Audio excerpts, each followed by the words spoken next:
नमस्कार, मैं हूं आपके साथ गौरव राजेंद्र। बुलेटिन की शुरुआत बड़ी खबर के साथ करते हैं। बड़ी खबर लखनऊ से मिल रही है, जहां पर भातखंडे संस्कृति विव की नई कुलपति प्रोफेसर मांडवी सिंह को दिया गया पदभार। नए कुलपति का पदभार दिया गया है। इस वक्त की बड़ी खबर लखनऊ से आप तक पहुंचा रहे हैं, जहां पर भातखंडे संस्कृति विव के नए कुलपति की नियुक्ति की गई है। प्रोफेसर मांडवी सिंह को पदभार दिया गया है। प्रोफेसर मांडवी सिंह को बनाया गया, पदभार दिया गया है नया कुलपति। इस वक्त की बड़ी खबर लखनऊ से आप तक पहुंचा रहे हैं।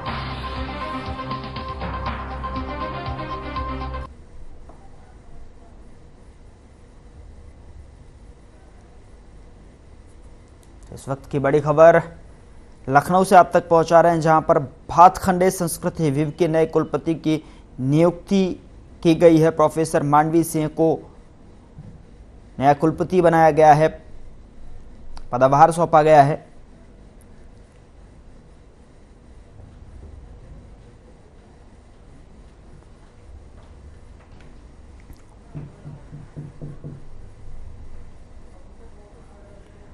चलिए अगली बड़ी खबर का रुख करेंगे। लखनऊ से बड़ी खबर मिल रही है, जहां पर विद्युत कर्मचारी संयुक्त संघर्ष समिति का प्रदर्शन देखने को मिला है। सैकड़ों की संख्या में इकट्ठे हुए कर्मचारी अपनी मांगों को लेकर शक्ति भवन में प्रदर्शन, 15 सूत्रीय मांगों को लेकर प्रदर्शन कर रहे हैं। 29 नवंबर को अनिश्चितकालीन तक होगा प्रदर्शन।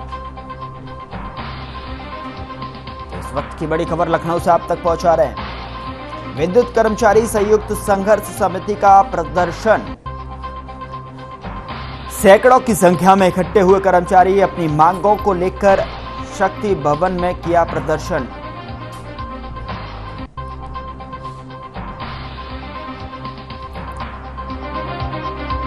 इस वक्त की बड़ी खबर लखनऊ से आप तक पहुंचा रहे हैं, जहां पर विद्युत कर्मचारी संयुक्त संघर्ष समिति का प्रदर्शन देखने को मिला है। सैकड़ों की संख्या में इकट्ठे हुए कर्मचारी, और स्क्रीन पर तस्वीरें आपके सामने देख सकते हैं कि किस तरीके से 15 सूत्रीय मांगों को लेकर प्रदर्शन कर रहे हैं। 29 नवंबर को अनिश्चितकालीन तक होगा प्रदर्शन।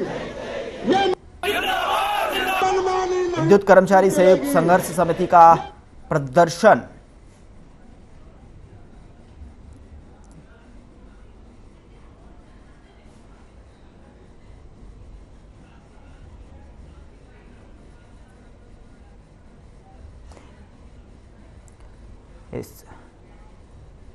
इस खबर पर ज्यादा जानकारी के साथ हमारे संवाददाता नीरज श्रीवास्तव ऑनलाइन पर जुड़ चुके हैं। नीरज, क्या कुछ जानकारी है, आखिरकार किस तरीके से कर्मचारियों का प्रदर्शन देखने को मिला है? जी, हम आपको बताना चाहेंगे कि विद्युत कर्मचारी संयुक्त संघर्ष समिति का प्रदर्शन हो रहा है। सैकड़ों की संख्या में विद्युत कर्मचारी जो है वो जो शक्ति भवन इनका हेड ऑफिस है वहां पर इकट्ठा हुए हैं। 15 सूत्री मांगों को लेकर कर्मचारी प्रदर्शन कर रहे हैं। पूरे प्रदेश के कर्मचारी आए हुए हैं इस समय प्रदर्शन में। आपको बताना चाहेंगे कि वर्षों से इनकी मांगे लंबित चल रही हैं, जिसको लेकर हजारों बिजली अभियंता, जूनियर इंजीनियर व बिजली कर्मचारी मांगों को लेकर प्रदर्शन कर रहे हैं। और इन्होंने मांगे न पूरी होने पर 22 नवंबर से हर दिन 2 घंटे का आविष्कार का प्रस्ताव भी रखा है। अगर इनकी मांगे न मानी गई तो 22 नवंबर से प्रतिदिन पूरे प्रदेश में 2 घंटे का कार्य बहिष्कार होगा। तो कहीं न कहीं बड़ा प्रदर्शन देखने को मिल रहा है। जी, अगर बात की जाए तो यहाँ पर कोई और किन किन का समर्थन इनको मिलता हुआ नजर आ रहा है? जी, मैं आपको बता दें, अभी तो फिलहाल विद्युत कर्मचारी संघ के लोग ही हैं, लेकिन अगर ये प्रदर्शन अनवरत जारी रहा तो और भी जितने भी संगठन हैं कर्मचारियों के, वो इनको कहीं न कहीं समर्थन देते हुए नजर आएंगे, ऐसा सूत्रों द्वारा ज्ञात हुआ है। नीरज, 15 सूत्रीय मांगों को लेकर मूलतः मुख्य तौर पर अगर बात की जाए तो कौन कौन सी मुख्य तौर पर जो मांगे हैं इनकी तरफ से? जी, इनमें प्रमुख मांगे जो है इनके प्रमोशन की हैं, इनके भत्तों की हैं, और सबसे बड़ी मांग ये है जो ये निजीकरण की तरफ जा रहे हैं। विद्युत जो इकाई जो है वो निजीकरण की तरफ जा रहे हैं। सबसे बड़ा विरोध इनका निजीकरण को लेकर है। तो कहीं न कहीं निजीकरण को लेकर प्रमुख जो बिंदु है जिस पर ये लोग प्रदर्शन कर रहे हैं। जी, क्या प्रशासन ने इनसे कोई संपर्क साधने की कोशिश की गई? जी, चूंकि प्रदर्शन अभी शुरू हुआ है, अभी प्रदर्शन चल रहा है, शाम तक कुछ न कुछ परिणाम आने की संभावना है। हो सकता है एमडी एमडी, प्रमुख सचिव या मंत्री कोई न कोई इनसे संपर्क करने का प्रयास करे। फिलहाल अभी अनवरत धरना प्रदर्शन इनका शुरू है। जी चलिए, बहुत बहुत शुक्रिया तमाम जानकारी पहुंचाने के लिए नीरज।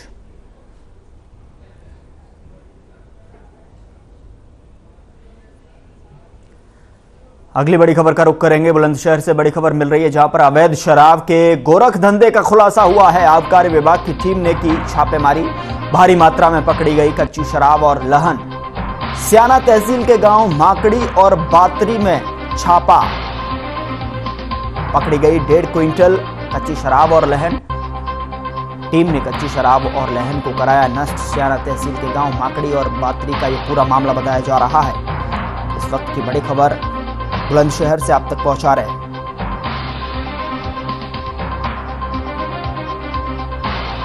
तो बुलंदशहर से इस वक्त की बड़ी खबर।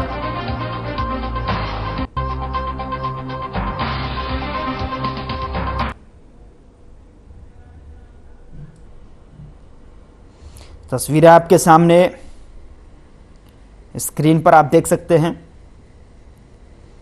कि बुलंदशहर से इस वक्त की बड़ी खबर, जहां पर अवैध शराब के गोरख धंधे का खुलासा हुआ है। आबकारी विभाग की टीम ने छापेमारी की है और भारी मात्रा में कच्ची शराब और लहन पकड़ी है। स्याना तहसील के गांव माकड़ी और बातरी में छापा पड़ा है और ये पूरा मामला स्याना तहसील के गांव माकड़ी और बातरी का बताया जा रहा है।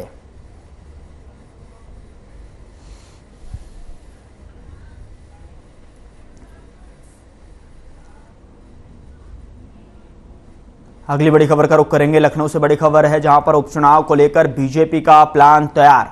मंत्रियों को मिली उपचुनाव की जिम्मेदारी। अजीतपाल, राकेश सचान को मिली मैनपुरी की जिम्मेदारी। कपिल देव, नरेंद्र कश्यप, जसवंत को खतौली की जिम्मेदारी दी गई है। साथ ही साथ दिनेश खटीक, गुलाब देवी को भी खतौली की जिम्मेदारी दी गई है। तो इस वक्त की बड़ी खबर, बलदेव ओलख और जितिन प्रसाद को रामपुर की जिम्मेदारी सौंपी गई है। साथ ही आपको बता दें कि सुरेश खन्ना, धर्मपाल सिंह को भी रामपुर की जिम्मेदारी दी गई है। इस वक्त की बड़ी खबर, उपचुनाव को लेकर बीजेपी का प्लान तैयार हो गया है और मंत्रियों को उपचुनाव की जिम्मेदारी सौंप दी गई है। सुरेश खन्ना, धर्मपाल सिंह को रामपुर की जिम्मेदारी, बलदेव ओलख और जितिन प्रसाद को रामपुर की जिम्मेदारी सौंपी गई है। और साथ ही साथ खतौली की अगर बात की जाए तो दिनेश खटीक, गुलाब देवी को भी खतौली की जिम्मेदारी दी गई है और कपिल देव, नरेंद्र कश्यप, जसवंत को खतौली की जिम्मेदारी सौंप दी गई है। तो इस वक्त की बड़ी खबर, लखनऊ से उपचुनाव को लेकर बीजेपी का प्लान तैयार है और जिसको लेकर मंत्रियों को मिली उपचुनाव की जिम्मेदारी।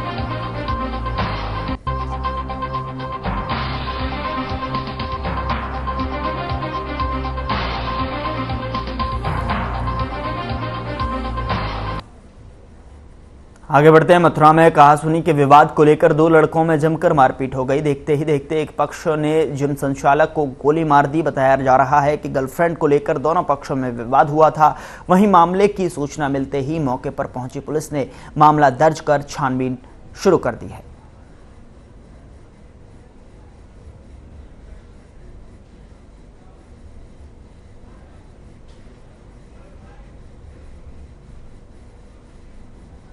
भैया पता नहीं, भैया हमारे घर पे जिम चलाते हैं, कुछ नहीं करते भैया। हमारे किसी से लड़ाई दंगा भी नहीं करते सर।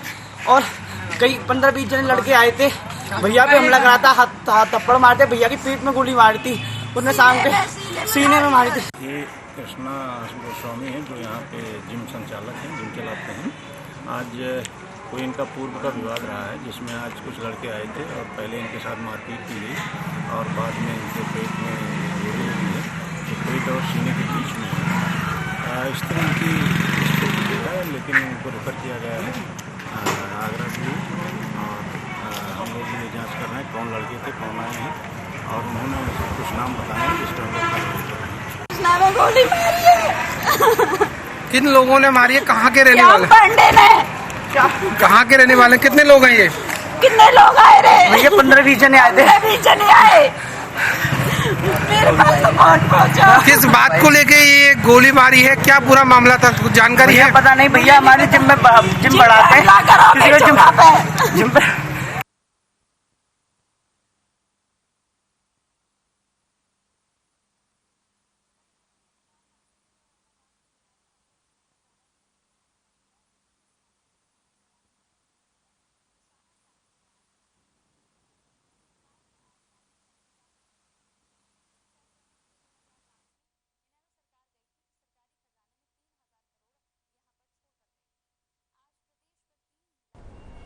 अगली खबर का रुख करते हैं। खबर मिर्जापुर से है, जहां विंध्य धाम पर अवस्थित मोतिया तालाब को गेरुआ तालाब के प्रति लोगों की अगाध आस्था है। मान्यता है कि तालाबों में स्नान ध्यान के बाद पास बने मंदिरों में पूजन से भक्तों को मोक्ष की प्राप्ति हो जाती है। वहीं मोतिया तालाब त्रिकोण करते समय काली खोह से अष्टभुजा जाने वाले मार्ग पर पड़ता है। मोतिया सरोवर के उत्तरी तट पर मुक्तेश्वर नाथ का शिवलिंग भी स्थापित है, जिनके दर्शन और सरोवर में स्नान मात्र से मुक्ति मिल जाती है। सरोवर की ऐसी मान्यता है कि कुत्ता काटने पर यहां स्नान कर लेने मात्र से विष समाप्त हो जाता है। तालाब के विषय में पुराणों में लिखा है कि जो भी भक्त इस सरोवर में स्नान कर मुक्तेश्वर नाथ जी की पूजा करता है वह पापों से मुक्त हो जाता है। मां विंध्यवासिनी बृहद त्रिकोण अंतर्गत यह स्थान आता है।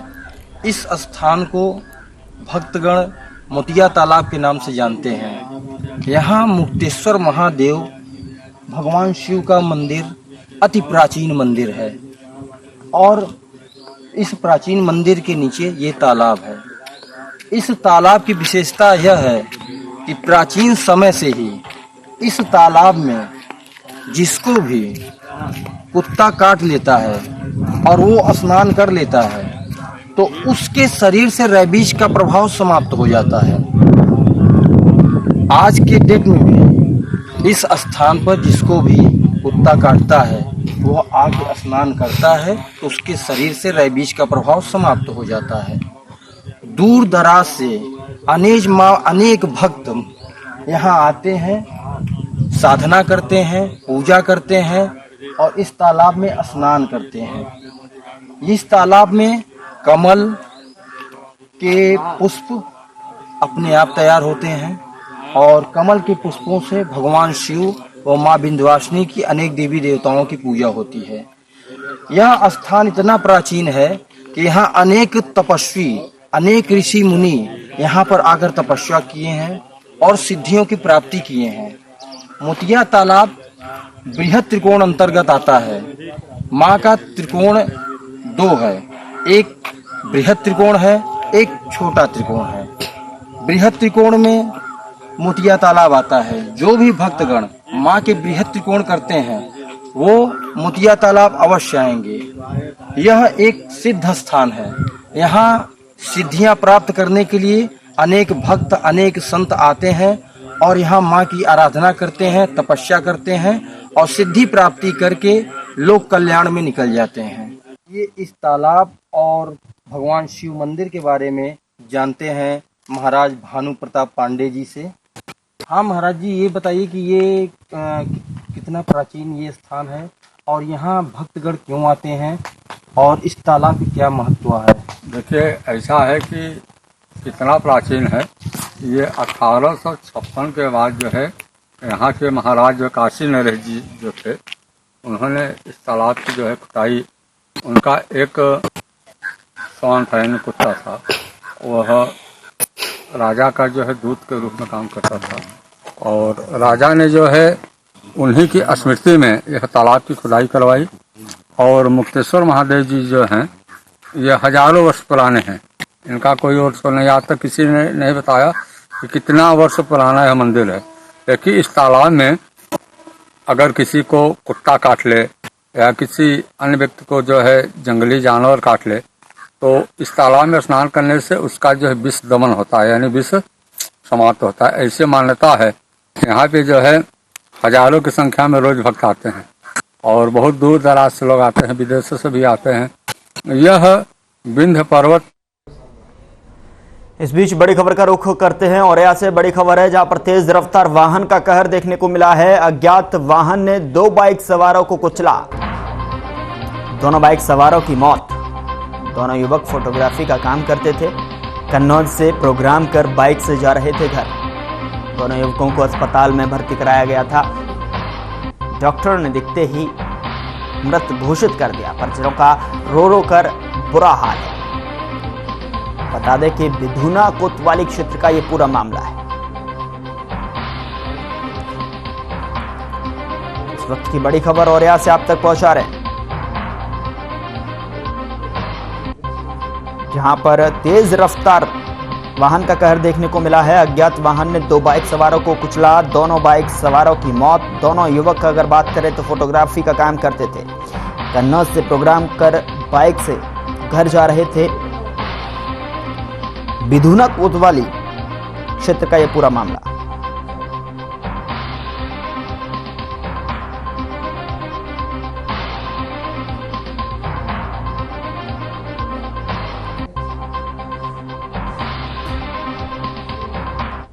तस्वीरें आपके सामने टेलीविजन स्क्रीन पर। तेज रफ्तार वाहन का कहर देखने को मिला है।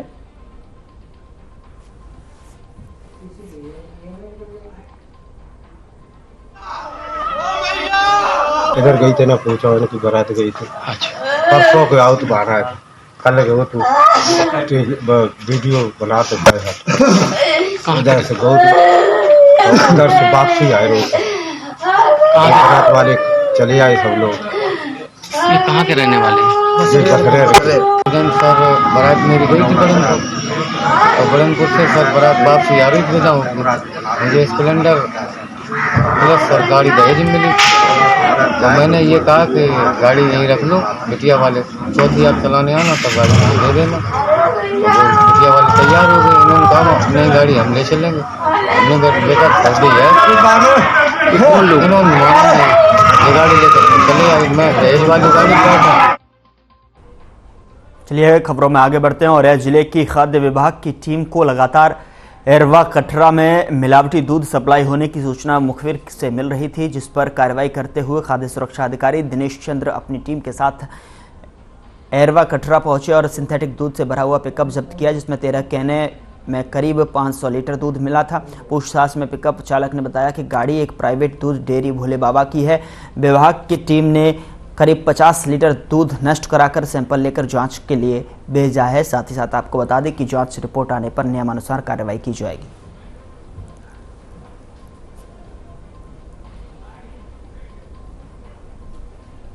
उसमें जो है सर्विलांस के आधार पर जो है ये लगातार सूचना आ रही थी कि रामपुरा और नियामतपुर गांव में जो है सर्वर बनाया जा रहा है जी। उसी संदेश के आधार पर हम लोगों ने आज गाड़ी पकड़ी थी जी, और उसमें जो है नमूना लेकर के जो है 50 लीटर पर दूध नष्ट करवा दिया है। अच्छी जो है गाड़ी छोड़ दी गई।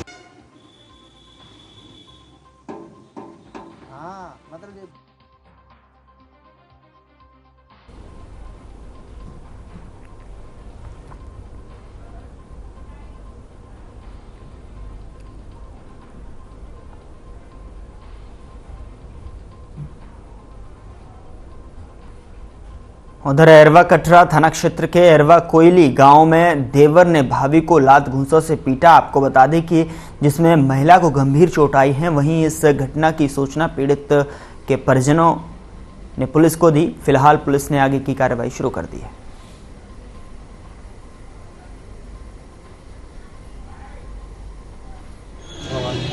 हमारी बहन है वहाँ चली जाती है एरवा कटरा में, जो मेरी बहन को मारा है राजन ने। किसने मारा? राजन ने। कौन है ये उनके देवर। हाँ। पति इनके कहाँ? पति गुड़गांव है। किस बात पे मारती थी? ऐसे ही मेरा फालतू मारते हो, और अलग भी हैं तो फिर भी मारते हैं।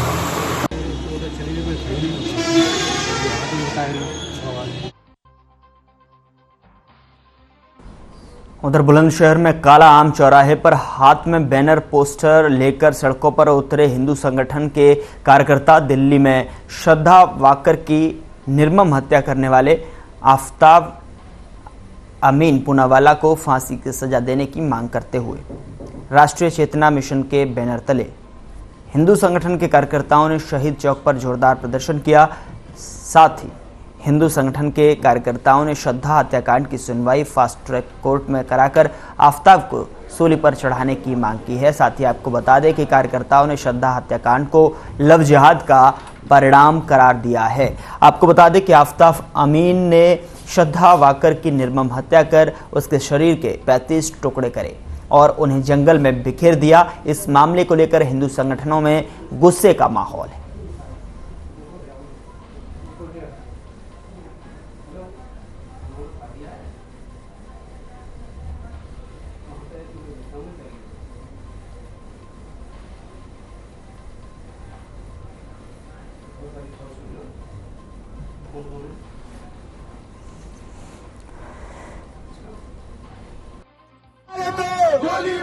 पूरे हिंदुस्तान का दिल दहला देने वाली भीषण घटना श्रद्धा हत्याकांड के विरोध में आज बुलंदशहर के शहीद चौक पर हमारी संस्था राष्ट्रीय चेतना मिशन के माध्यम से दर्जनों नौजवानों ने कैंडल मार्च निकाला, सांकेतिक विरोध प्रदर्शन किया और जिला प्रशासन बुलंदशहर को ज्ञापन सौंपकर माननीय प्रधानमंत्री जी को मांग पत्र भेजकर यह मांग की है कि इस केस में जल्द से जल्द फास्ट ट्रैक की सुनवाई करके उस क्रूर हत्यारे आफ्ताब को जल्द से जल्द फांसी की सजा सुनिश्चित की जाए। जिहाद द्वारा प्रेम जाल में फंसाकर दिल्ली क्षेत्र में उसकी संशय हत्या के मामले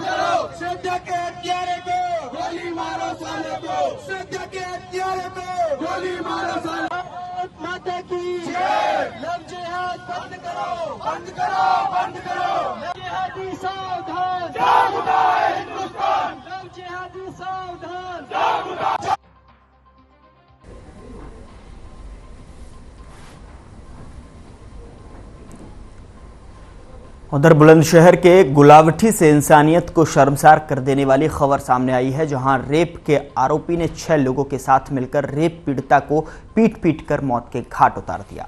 आपको बता दें कि आरोपी जमानत पर छूटा था और पीड़िता और आरोपी पक्ष के बीच निकाह को लेकर विवाद होने पर आरोपी ने 6 लोगों के साथ मिलकर पीड़िता की हत्या कर दी। आपको बता दें कि पीड़िता ने 5 महीने पहले भी रेप के आरोपी के खिलाफ जान का खतरा जताते हुए एफआईआर दर्ज कराई थी, जिस पर पुलिस ने कोई कार्रवाई नहीं की थी। ऐसे में पुलिस की मुस्तैदी पर भी कई सवाल खड़े होते हैं। फिलहाल पुलिस ने रेप के आरोपी सहित 6 लोगों को खिलाफ मामला दर्ज किया है और साथ ही आगे की कार्रवाई शुरू कर दी है।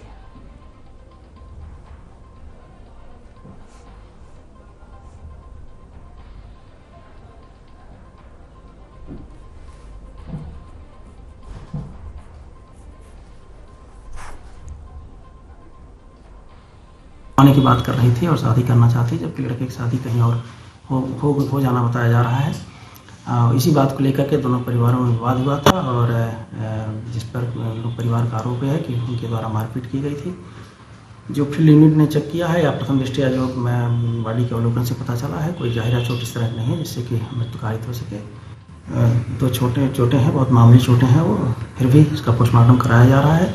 पोस्टमार्टम रिपोर्ट में जो तथ्य सामने आएंगे और जो इनके द्वारा तहरीर प्रदान की गई है, उनकी छानबीन करने के बाद आवश्यक वैधानिक कार्रवाई कराई जाएगी।